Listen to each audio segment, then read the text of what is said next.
నమస్తే, welcome to Abhinav Bharat. అక్కడ good morning చెప్పరు.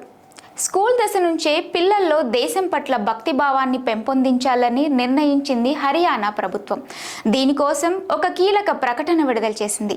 వచ్చే ఆగస్టు 15న స్వాతంత్ర దినోత్సవం మొదలు పాఠశాలల్లో ఏ విద్యార్థి కూడా టీచర్లకు గుడ్ మార్నింగ్ చెప్పకూడదని, good morning, good afternoon, good evening, నమస్తే స్థానంలో జై హింద్ అని చెప్పేలా చర్యలు తీసుకోవాలని సంబంధిత శాఖ ఉన్నతాధికారులను ఆదేశించింది.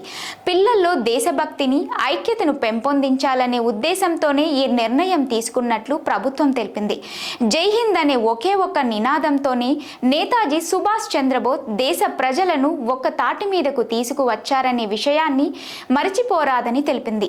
ఈ స్వాతంత్ర దినోత్సవం మొదలుకొని ఇకపై పాఠశాలల్లో టీచర్ ఎదురైనప్పుడు జై హింద్ టీచర్ అనాలని, దీనికి సంబంధించి పాఠశాలలకు ఎలాంటి సమాచారం లోపం లేకుండా చర్యలు చేపట్టాలని అధికారులను ఆదేశించింది.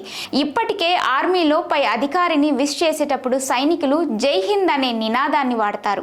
అలాగే పోలీస్ శాఖలో కూడా ఇలాంటి ఒక సంప్రదాయం ఉంది. ఇదే ఇప్పుడు హర్యానాలో ప్రతి స్కూల్లో విద్యార్థి నోటి నుంచి వినిపించనుంది.